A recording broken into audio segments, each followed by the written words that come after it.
네, 오늘 설교 제목 같이 한번 읽어보고 같이 한번 구호처럼 외쳐보고 또 말씀 나누겠습니다. 저를 따라서 해주시면 됩니다.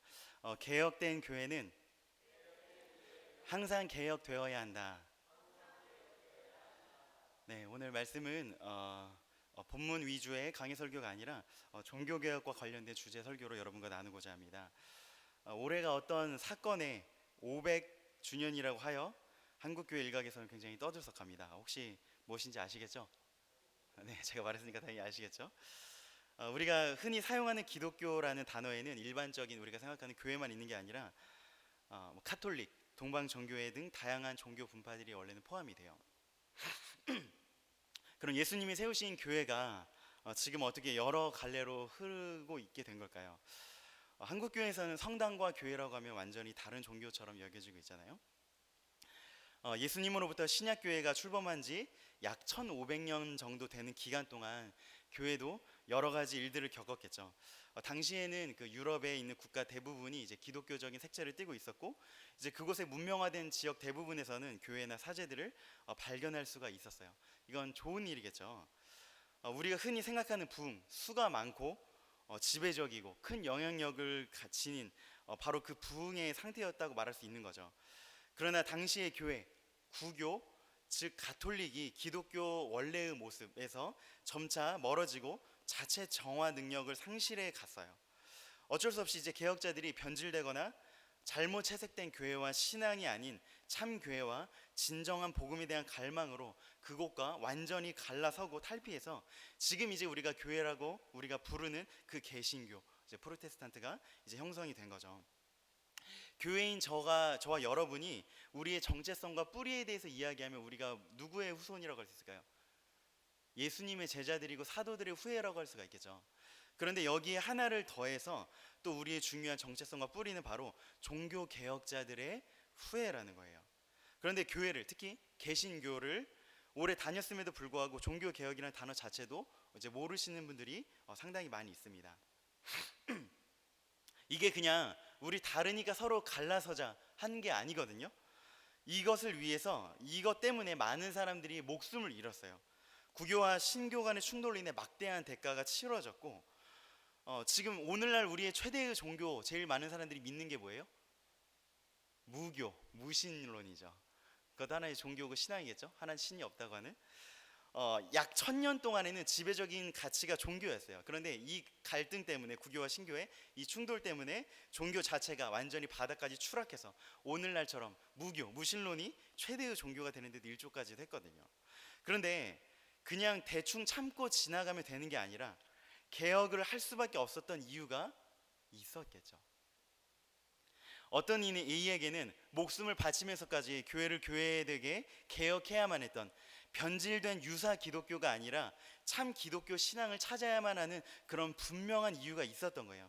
저는 오늘 세 가지 개혁의 장면에 주목하고자 하는데요. 첫 번째는 오늘 본문인 구약시대, 약 주전 600년경의 요시야 왕의 시대고요. 두 번째는 이제 AD 1500년경인 루터와 칼빈의 시대, 그리고 세 번째는 2017년을 살아가고 있는 오늘 대한민국 한국교회의 상황이에요. 자, 첫 번째 본문의 요시야 시대를 봅시다. 8절에 보면 대제사장 힐기야가 성전에서 율법책을 발견하죠. 그리고 이를 서기관인 사반이 읽어요. 발견한다는 건 뭐예요? 뭔가 잃어버린 것을 찾거나 놓치고 있던 것들을 다시 보는 거잖아요. 여기 자체, 이 말씀 자체에 모순이 있어요. 대제사장은 뭐 하는 사람들이죠? 성전에서 제사를 집행하는 자이고, 서기관은 율법의 해석자이며 교사예요. 그런데 이들이 율법책을 발견했다고 하니, 이걸 오늘날로 비유해 보자면 교회 건물은 있고 목사도 있는데 오랜만에 성경책을 찾았다는 이야기예요.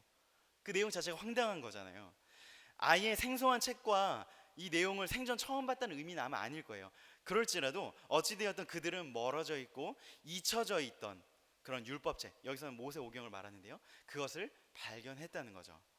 이제 서기관 사반이 자신의 역할에 따라서 발견한 책을 요시야 왕 앞에서 읽으니 이 말씀이 왕의 마음을 찌르고 큰 감화를 주었어요. 그리고 옷을 찢어요. 옷을 찢는다는 건 큰 애통과 슬픔, 반성과 회개의 표시인데 13절에 이렇게 말해요. 우리가 율법을 행하지 않았다, 따르지 않았다. 이게 단순히 규칙 몇 가지를 어겼으므로 우리가 벌을 받을까봐 무섭다는 정도가 아니에요. 율법이 뭐죠? 하나님의 백성들이 그분과 함께 살아가는 그런 삶의 총체적인 모습이에요. 삶의 총체적인 내용이에요. 자칭 하나님의 백성이라고 하고 있지만 정작 하나님께서 의도하셨던 삶의 모습과 너무나 다르게 멀리 갔고 변질되었다는 거죠. 이 성경의 발견이 한 사람의 마음의 변화로 이어져서 곧 전 국가적인 변화로 이어져요. 그 다음 장인 23장 2절에 보면 첫째로 모든 백성 노소를 막론하고 다 그 발견한 말씀을 가르치고 들어요. 그리고 두 번째로 3절에서는 이를 듣고 배우며 그것을 따르기로 결단을 하죠. 세 번째로는 이방 우상들의 흔적을 그 말씀을 따라서 샅샅이 뒤져서 제거해요. 이미 수백 년 동안 그 다른 종교들이 이스라엘 안에 녹아져 있었거든요. 하나의 문화이고 하나의 세력이고 하나의 그런 공동 주민들이에요. 그런데 그렇기 때문에 이것을 한다는 것은, 이것을 내친다는 것은 그 연루된 사람들, 그들의 영향력, 그 종교와 관련된 건물들, 기물들, 경제적인 것들을 엄청나게 연관이 되어 있을 텐데 이 오랜 기간 이어져온 문화, 습관, 정신, 가치를 한 번에 끊어버리려니 얼마나 이게 험난한 일이었겠어요. 반대하는 사람들이 얼마나 많았겠습니까? 그러나 뼈를 깎는 고통을 감수하고 그것을 암덩어리처럼 잘라내버리죠. 그리고 뭐예요? 유월절을 지켜요. 놀라운 것은 뭐냐면 사사시대부터 요시야까지 약 700년 동안 이 긴 기간 동안에 이렇게 제대로 유월절을 지킨 적이 없다는 23장 22절의 기록이에요.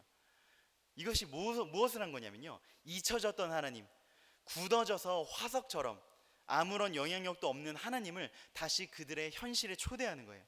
사망의 종으로 매여 있었던 애굽에서 자유와 생명을 얻게 된 구원 사건을 기억하죠. 구원하신 하나님을 기억해요.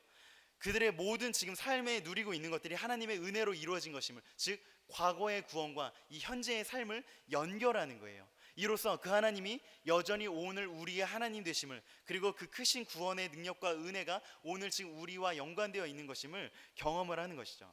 여러분, 이 국가적인 변화가 어디로부터 시작이 되었어요? 한 권의 책의 발견, 율법, 하나님의 말씀을 찾은 것으로부터 시작된 거예요. 말씀의 회복, 따라해봅시다. 말씀의 회복. 이것이 우리 기독교에 갖는 영향력이 정말 지대해요. 왜냐하면 기독교의 유명한 별명 중에 하나는 한 책의 종교라는 것이 있어요. 한 책의 종교. 우리가 오직 성경에 근거한, 성경이 우리의 믿음의 전부인 그런 종교라는 것이죠. 또 여러분들이 기억해 두셔야 할 중요한 단어가 있는데요, 따라해 볼게요. 계시 의존적 종교. 다시 한번요. 계시 의존적 종교. 이것이 무엇이냐면요, 우리가 스스로 하나님을 발견해서 찾을 수 없다는 거예요. 우리에게 선한 영향력이 있거나 에너지가, 선한 영성이 있어서 우리가 좀 마음을 절제하고 산에 들어가서 수련하면 하나님이 어느샌가 응답해 주신다는 게 아니죠. 그리고 우리가 지적으로도 열심히 철학을, 종교를 탐구하다 보면 그분이 어떤 존재이신지를 알 수 있다는 게 아니고 철저히 하나님을 알고 그분과 관계를 맺는 데 있어서 우리가 무능력하다는 거예요. 그러면 우리가 아래에서 올라갈 수 없다면 위에 계신 분과 어떻게 관계를 맺을 수 있을까요? 아래에서 올라갈 수 없으니 위에서 내려오셔야겠죠. 그것이 뭐냐면 계시예요. 그분이 나타나 주셨고 그분이 말씀해 주셨고 이것을 계시라고 하거든요. 우리 기독교는 철저히 그 하나님의 계시에 의존해서 그분을 알고 관계를 맺을 수밖에 없다는 것이죠. 그리고 그 하나님이 나타나시고 말씀하신 그 모든 이야기가 이제 우리에게 성경을 통해서 전달이 되죠. 예수님 때에도 비슷해요. 하나님과 구원에 관한 오해가 상당히 많이 있었죠. 어떻게 하나님의 백성이 되고 어떻게 구원을 받을 수 있는지 예수님께서 오셔서 그 몰 이해를 불식시키잖아요. 즉 말씀이 이미 있지만 그 말씀을 잘못 이해하고 해석하고 적용하고 있던 것들을 무너뜨리시죠. 예수님께서는 많은 기적을 행하셨어요. 병자를 고치시고 눈먼 자를 뜨게 하시며 죽은 자를 살리시고. 근데 이런 일들을 언제부터 생각하고 하셨을까요? 지나가다가 불쌍한 사람이 보면 갑자기 측은한 마음이 들어서 하셨고, 아픈 사람이 보이면 그 필요에 따라서 그 순간 움직이신 걸까요? 그렇지 않아요. 이제 성경에 보면, 특히 마태복음에 보면은 그 모든 사건을 철저하게 계속해서 구약의 예언들과 연결을 하고 있어요. 즉 예수님의 삶, 예수님의 존재 자체가 구약의 말씀, 구약의 예언된 대로, 즉 성자 하나님은, 성부 하나님께서 일하시고 약속하셨던 것들을 그대로 따라서 말씀을 이룬 분이시라는 거죠. 무엇보다 그분 자신이 말씀이었죠. 요한복음 1장 1절에 보면 태초에 말씀이 계시니라, 이 말씀이 하나님과 함께 계셨으니 이 말씀은 곧 하나님이시라 라고 하고, 14절에는 말씀이 육신이 되어 우리 가운데 거하심이라고 하죠. 그의 구원은 곧 온전한 말씀의 회복인 것이죠. 여러분, 그러면 종교개혁은 무엇입니까?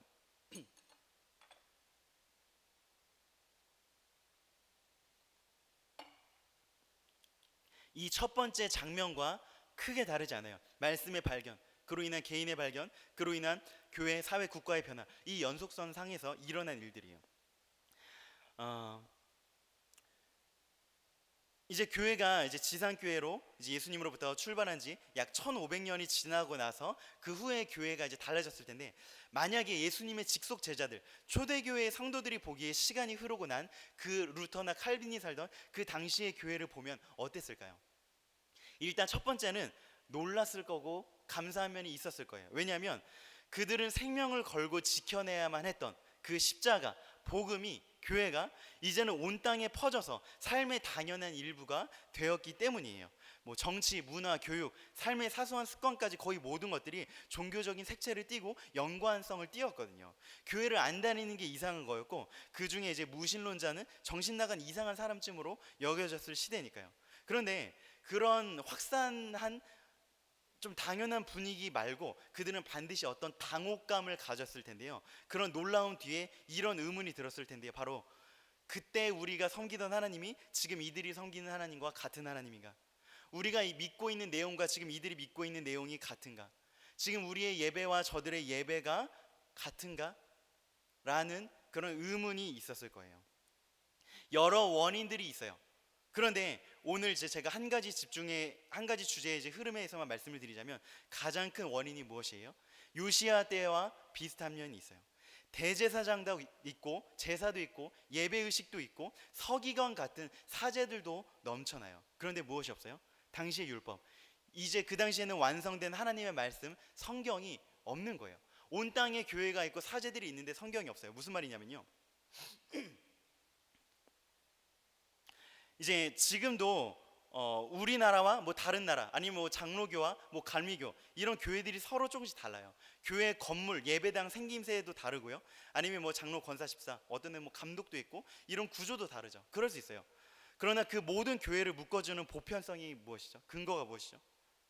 교회가 교회일 수 있는 그 핵심 이유가 뭐예요? 아까 제가 어떻게 하나님을 알 수 있다고 하셨죠? 그분이 우리를 찾아오신 그 계시라고 했죠. 아니면 같은 나라 안에서도 예배 순서나 분위기가 다르잖아요. 어떤 데 사도신경을 하고, 어떤 데 찬양을 이렇게 하고, 어떤 데 찬양 오래 하고, 막 그런 것들이요. 그런데 이 예배가 기독교적인 예배냐 아니냐라고 판단할 수 있는 그런 근거들은 뭐죠?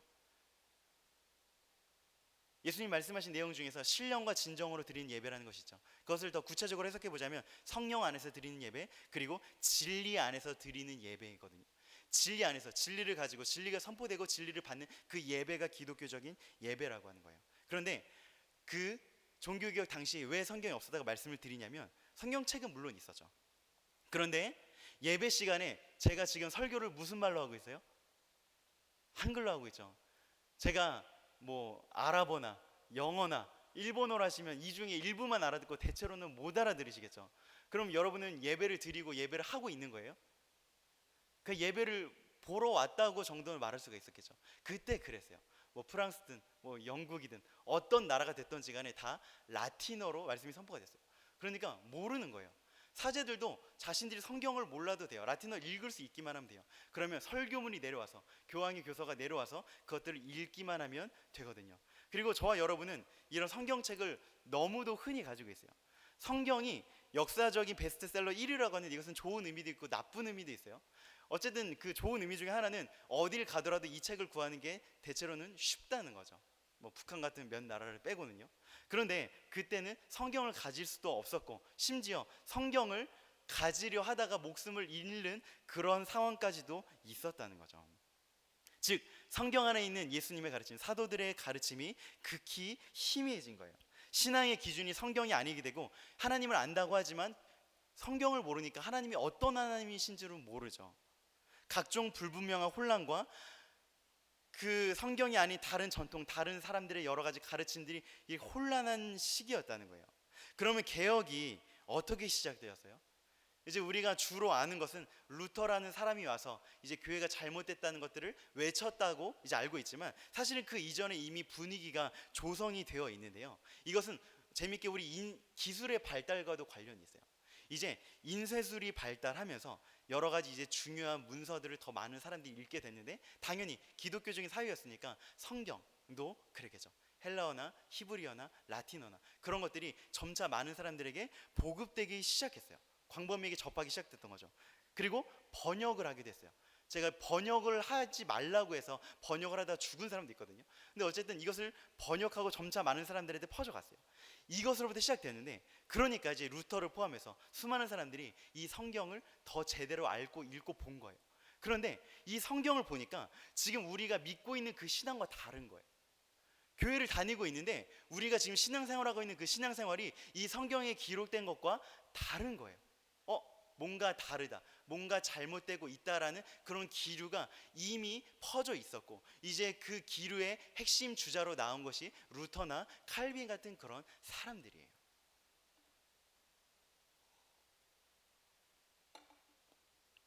루터가 제일 크게 내세운 것이 뭐죠? 구원이 오직 은혜로, 오직 믿음으로 이루어진다는 것이죠. 그러면 루터가 그 내용, 그 믿음을 어디서 가지고 왔어요? 성경을 통해서거든요. 성경을 통해서. 다른 사람들의 가르침이 아니라요.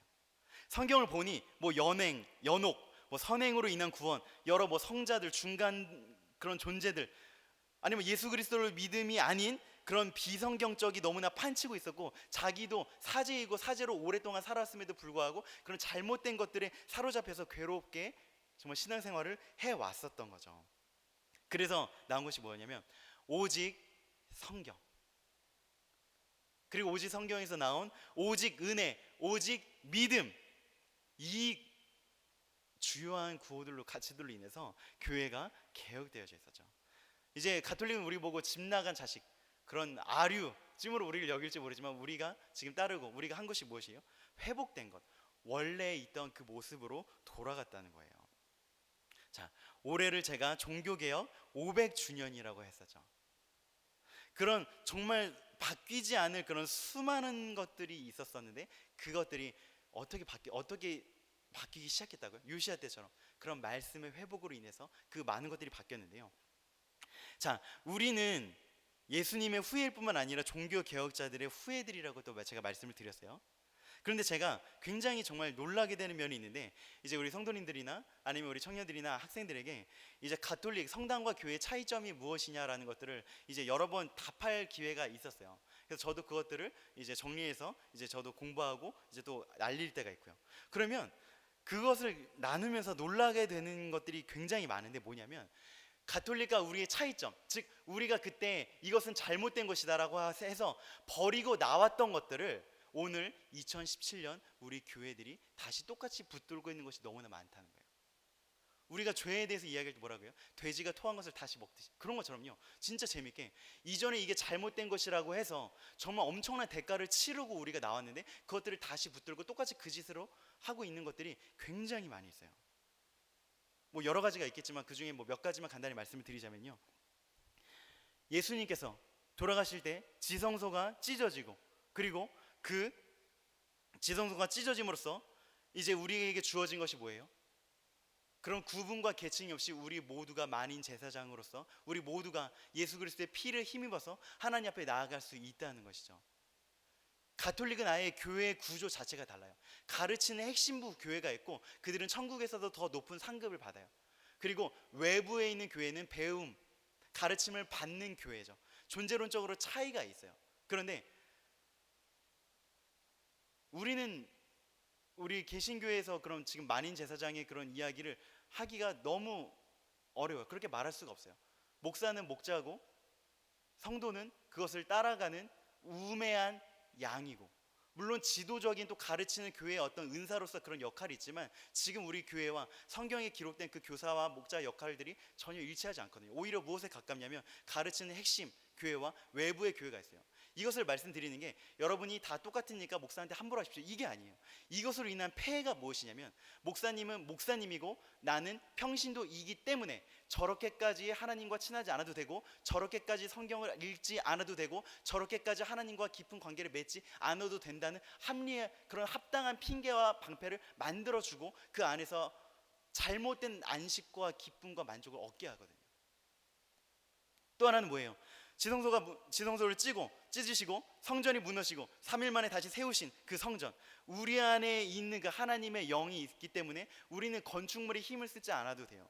그런데 그런 가톨릭 교회들은 건물을 짓는데 엄청나게 많이 돈을 쏟아부었죠. 그것 때문에 정말 많은 잘못된 일을 했는데 이제 돈으로 구원을 사고 파는 그런 면죄부도 성당 교회 건물을 짓기 위해서 그렇게 했던 거예요. 그런데 지금 그 교회들 다 어디 있어요? 유럽 여행을 갔다 와 보신 분은 아실 거예요. 그것이 교회인가요? 박물관이에요. 유적이고 유물이에요. 여러분, 우리가 지금까지 해왔던 것 중에서 다윗도 짓지 못한 영광스러운 성전이라고 하여서 그 교회 건물을 짓는데 엄청나게 많은 것들을 쏟아부었어요. 경매로 나오는 교회 건물이 얼마나 많은지 아세요? 그리고 제가 섬겼던 교회 중에 어떤 교회는 이미 문화유적지로 등록이 되어 있는데 그 교회 다음 세대가 없는, 정말 장담하기로는 50년, 60년이 지나면 거기는 정말 박물관이 될 그런 운명들이 정말 많이 있어요. 생명력이 넘치고 그곳에서 새 생명이 태어나는 것이 아니라 과거의 기억, 과거의 영향력이 없는 유적이 되어진다고요. 우리 기독교가 이 한국교회에 들어온 지 150년도 채 되지 않았지만 정말 놀라운 성장이거든요. 근데 그것만큼 놀라운 건 뭐냐면 이렇게 빨리 쇠퇴하고 흩어지고 무너지는 그런 교회 역사도 유래를 찾기 어렵다는 거예요. 그리고 여러분 이런 설교를 많이 들어보셨을 거예요. 천국에서 어떤 사람은 전도도 많이 하고 신앙생활을 열심히 했기 때문에 면류관 쓰지만 전도도 한 명도 하지 않고 신앙생활을 대충대충 한 사람은 개털 모자를 쓰고 천국에 들어간다 라는 식의 이런 내용들이요. 종교개혁의 제일 핵심적인 그런 가치가 뭐였어요? 오직 믿음, 오직 은혜로 구원받는다는 거잖아요. 근데 여기에 행위, 이렇게 해야만 하고 그 예수 그리스도의 구원의 가치를 기껏 우리가 하는 몇 가지 정도와 그런 일치선상에 놓는, 그것으로 좀 겁을 주고 잘 살아보게 하려고 하는 이런 잘못된 것들, 그런 공로주의들이 우리 안에 얼마나 많은지 몰라요. 그래서 헌금을 많이 하거나 헌신을 많이 하거나 하는 사람은 스스로 내가 힘이 있고 영향력이 있다고 생각하기 때문에 자신을 무시하는 것들을 견디지 못하죠. 그리고 이 여러 가지 구분들 중에서 요시야와 종교개혁과 오늘 연속선상에 있는 게 뭐예요? 세계 최대의 베스트셀러라고 하는 성경이 예배용, 종교용 도구가 되었다는 거예요. 우리의 삶의 존재와 멀어졌다는 거죠. 어딜 가든 성경이 있지만 어딜 가든 성경을 펼치고 있는 곳이 교회와 이 예배 시간밖에 없다는 거예요. 정말 소수의 분들이 성경을 읽고 친밀하면 대체로는 그렇지 않아요. 한 60-70% 정도는 일주일에 한 번도 성경책을 펴보지 않는다는 게 통계예요. 물론 핑계를 댈 만한 것이 분명히 있긴 있어요. 우리가 독서하는 시대가 아니잖아요. 특히 바뀐 문화에서는 이제 젊은이들이 텍스트가 아닌 뭐 인스타그램처럼 뭐 이미지로 소통을 하고 유튜브처럼 영상으로 소통을 하고 이제 페이스북이나 그런 데 봐도 텍스트를 써도 긴 글이 아니라 단문으로 소통하는 시대예요. 그렇기 때문에 이런 뭐 2,000, 3,000페이지가 되는 이런 두꺼운 책을 읽고 이해하고 그것들을 해석하는 것들을 안 하기 때문에 이런 시대적인 이유들도 분명히 없다고 할 수는 없어요. 그런데 그것을 넘어서서 교회 자체가 그렇게 되었죠. 한국교회 자체는 원래 청교도적인 장로교 위주로 우리 한국교회 많이 들어왔어요. 그리고 몇 차례 말씀 사경회를 통해서 부흥을 경험했고 그런 비슷한 몇 가지 흐름과 물결을 제외하고는 대체로는 성경을 가르치고 배우고 우리가 그 한 책의 종교, 성경의 종교가 되는데 한국교회가 열심히지 않았다는 거죠. 여러분, 우리가 지금 하나님께 예배를 하는데 왜 설교 시간이 절대적으로 가장 긴지 아세요? 가톨릭의 미사는 그렇지 않거든요. 근데 우리는 왜 설교가 절대적인 영향력이 차지하는지 아세요? 성경이 중요하기 때문이에요. 설교의 기능은 성경을 교육하고 가르치는 것이 주된 목적이에요. 애초부터. 그런데 이제 성도들이 그런 성경을 배우려는 기대가 없기 때문에 그런 설교를 원하지 않고 적용 위주의, 감동 위주의 설교, 그런 좋은 강연과 같은 설교를 원하게 되니 또 목회자들이 그렇게 성경을 설교하고 그렇기 때문에 교회에서 성경 기능 자체가 약화되는 거죠. 우리가 교회로 모여 있지만 교회 자체에서 이 성경이 절대화되어 있기 때문에 설교 시간이 긴 것이지만 그것이 원하지도, 그것이 잘 이루어지지도 않고 있다고요. 우리가 뭐 개독교라고 쉬이 놀려지는, 개독은 답이 없다는, 제2의 종교개혁이 필요하다는 이런 여러 위기와 심각한 이야기들이 외부에서가 아니라 내부에서 절실히 들려지고 이야기되어지고 있어요. 여러분, 이미 우리는 개혁자들의 후예라고 했잖아요. 그런데 개혁된 교회가 왜 다시 또 개혁을 필요로 하게 되었을까요? 재밌는 것은 설교 제목처럼 개혁자 칼빈이 개혁된 교회는 계속해서 개혁되어야 한다라고 예언처럼 이야기를 했다는 거예요. 이것을 내다보았기 때문일까요? 여기에는 두 가지 원인이 있다고 할 수가 있는데요. 좀 오늘 제가 덜 강조할 첫 번째 내용은 뭐냐면, 종교라는 것은 신과 인간의 만남의 장이잖아요. 신은 변하지 않으시고 절대적이시죠. 그런데 인간이 모여서 살아가는 세상은 자꾸 변하죠. 자, 우리가 말이 변하잖아요. 쓰는 말이. 그렇기 때문에 성경의 원어는 그대로이지만 그것을 번역하는 것은 계속 바뀌잖아요. 그리고 음악이 변하니까 가사의 내용, 그 안에 고백되는 신앙은 똑같아도 멜로디나 곡조, 찬양의 분위기는 계속 바뀌잖아요. 예배 형태, 교회 형태도 그렇죠. 그래서 당연히 이 변하는 세상에 복음이 선포되어지는 것은 계속해서 다른 옷을 입는 모양이 있긴 있어요. 그런데 지금 제가 여러분께 말씀드리는 것은, 개혁된 교회가 계속돼서 개혁되고 새로워져야 할 필요가 있는 것은 이 더 중요한 두 번째 때문인데요. 인간의 타락 때문이에요. 우리의 심각한 타락함 때문이에요. 종교는 애초부터 늘 개혁을 요구해요.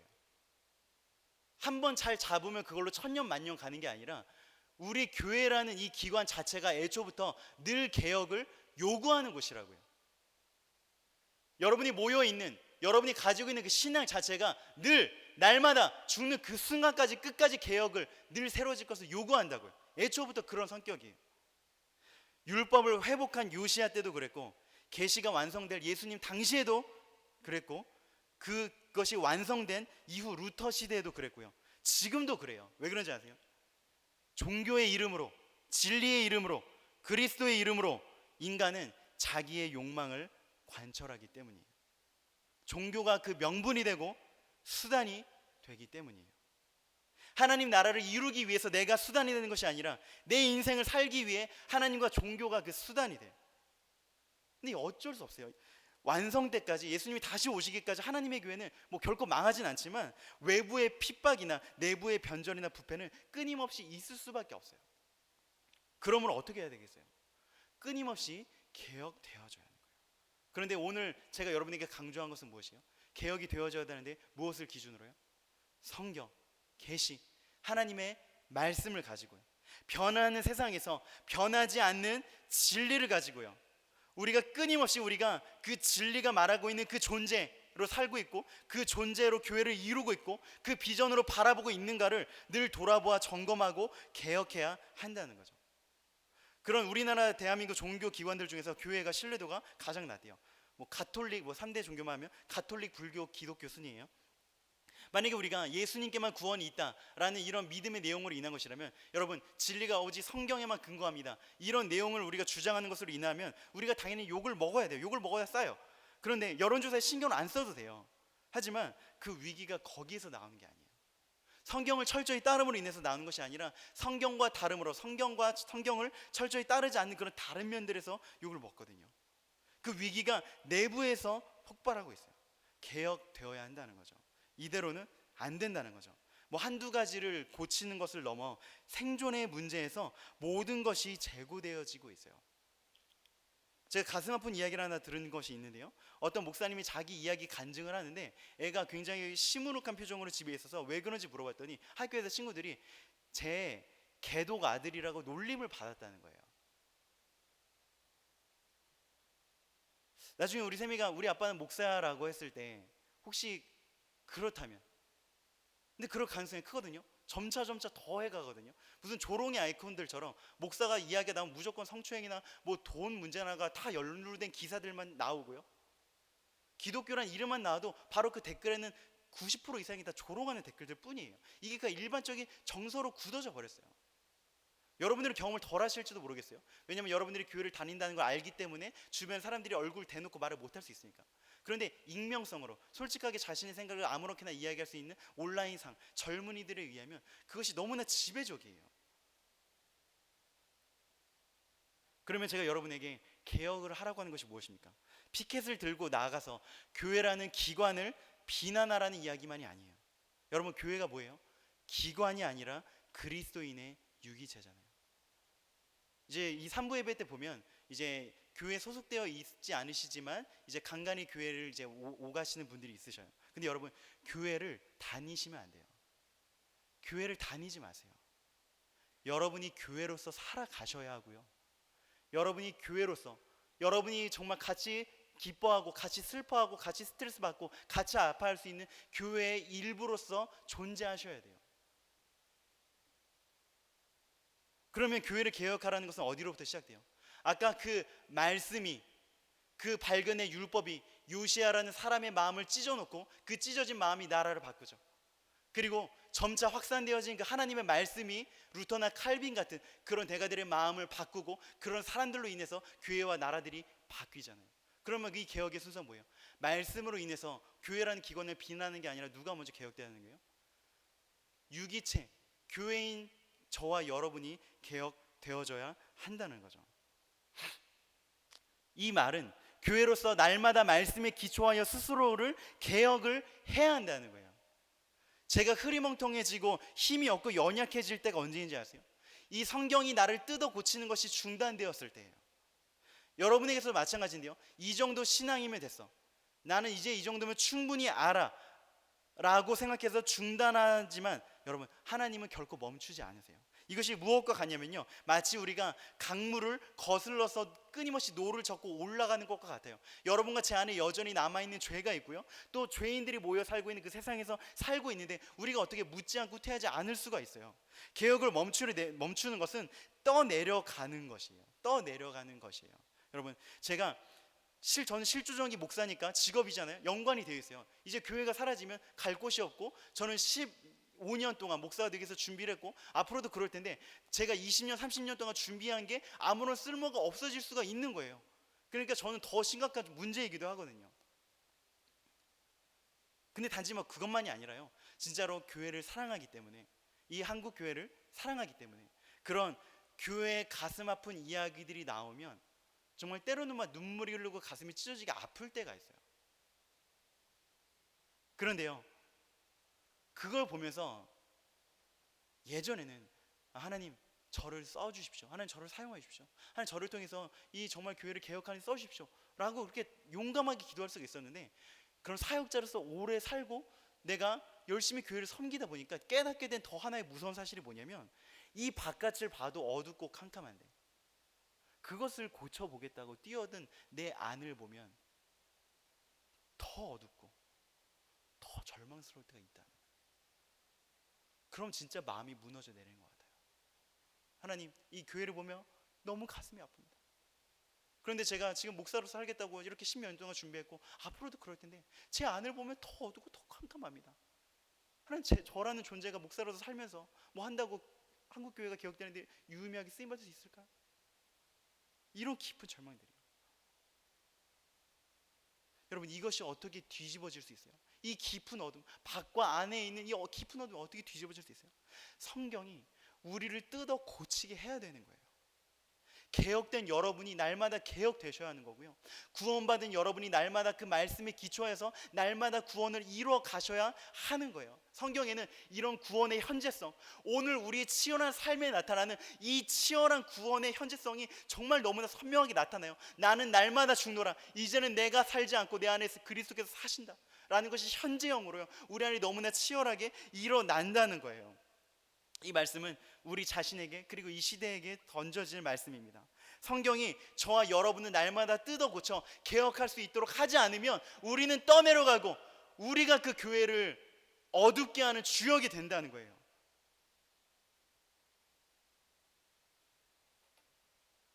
하지만 이 진리의 말씀이 날마다 우리를 구원하고 날마다 우리를 뜯어 고치고 날마다 우리를 개혁하면, 그렇게 하나님의 말씀으로 개혁되어진 그 교회들이 모인 이 교회가 얼마나 아름답고 정말 하나님의 뜻에 온전히 합당한 그런 교회들이 되겠어요. 우리 같이 함께 기도합시다.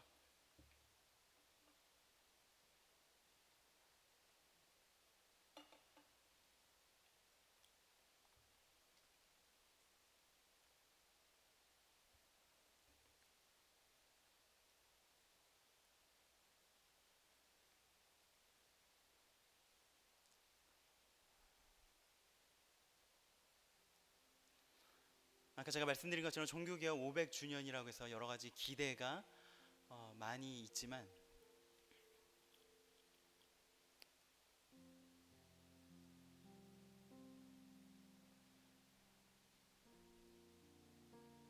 지금도 여러분이 뭐 네이버나 다음에 뭐 교회라고 검색만 해보시면 어떤 기사가 나오는지 보셔요.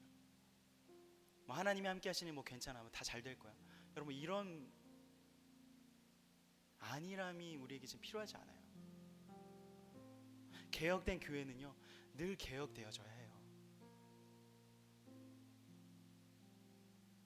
지금 우리 예배를 드린 이 예배에 지금 젊은 세대가 얼마나 있나 여러분 찾아보세요.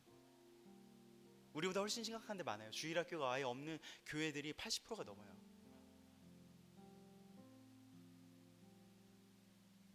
우린 책임이 없어요? 사람들이 우리를 보고 영광스러운 하나님의 교회를 칭송하고 나도 저 그룹의 일원이 되고 싶은 그런 교회를 우리가 이루어 왔냐 하는 거죠.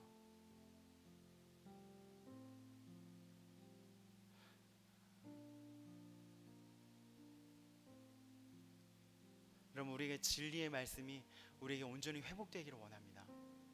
성경책에 먼지가 쌓이지 않고 우리 교회가 성경을 열심히 가르치고 배우고 여러분이 그 성경을 펼쳐놓고 여러분이 그 성경을 읽고 그 성경을 여러분의 삶의 방향으로 삼는 이런 말씀으로부터 시작되는 그런 변화가, 그런 개혁들이 여러분 개인과 저 자신에게 모두에게 있기를 원하고요. 그리고 이 교회가 참으로 성경적인 교회가 되고 교회다운 교회가 될 수 있도록 하나님 우리를 살려주십시오. 하나님 우리를 새롭게 하여 주십시오. 이렇게 우리가 간청하며 우리 같이 함께 기도하겠습니다. 기도합시다. 살아계신 아버지 하나님, 하나님, 개혁된 교회는 끊임없이 개혁되어져야만 합니다. 하나님, 우리는 예수님의 이름을 가지고 장사를 하고 주님, 교회의 이름으로, 진리의 이름으로 주님, 너무나 부끄러운 것들이 주님 너무나 많이 있습니다.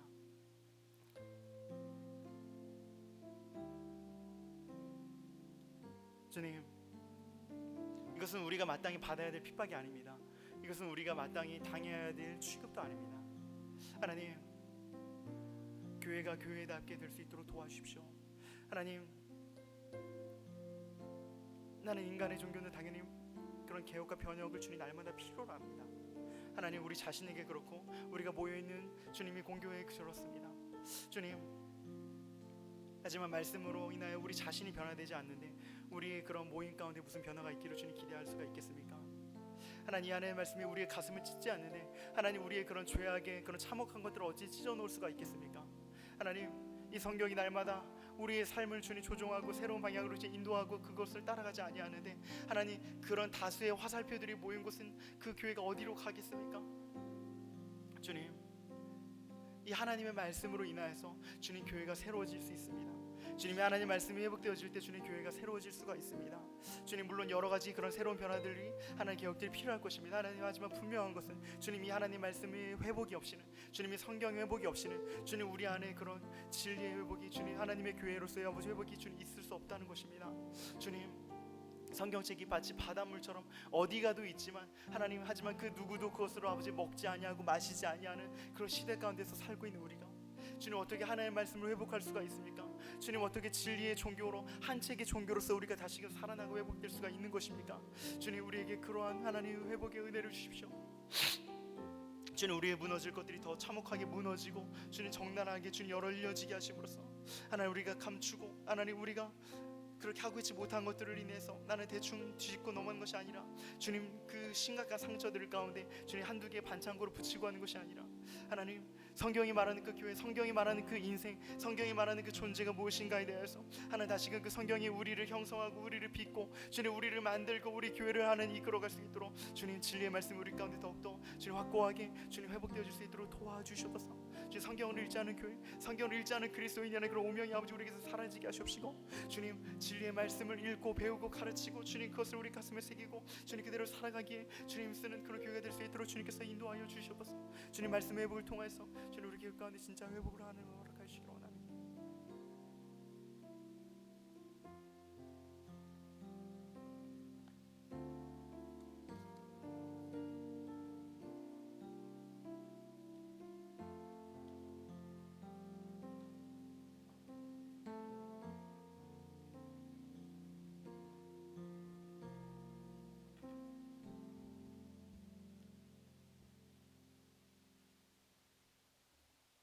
살아계시고 역사하시는 하나님 아버지, 교회의 머리가 되시는 주님을 찬송합니다.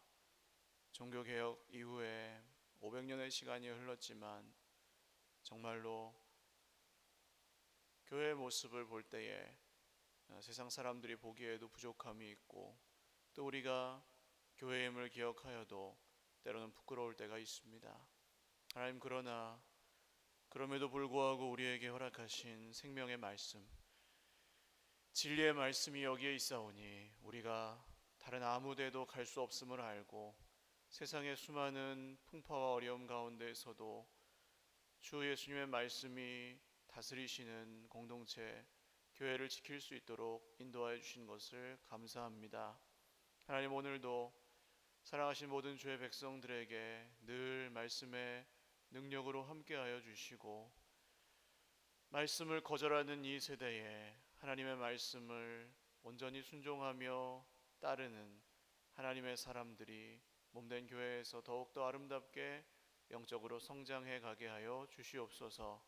그리고 이 말씀 안에 숨겨진 보화를 캐내고 다른 모든 것보다 말씀이 우리의 생명임을, 우리의 구원임을, 우리의 진리임을 분명히 깨달아 알고 그 안에서 기뻐하며 기도하며 감사하며 살아가는 세상의 사람들과는 다른 하나님의 가족 그리스도의 몸을 아름답게 계속해서 이루어 갈 수 있도록 힘과 능력을 더하여 주시옵소서.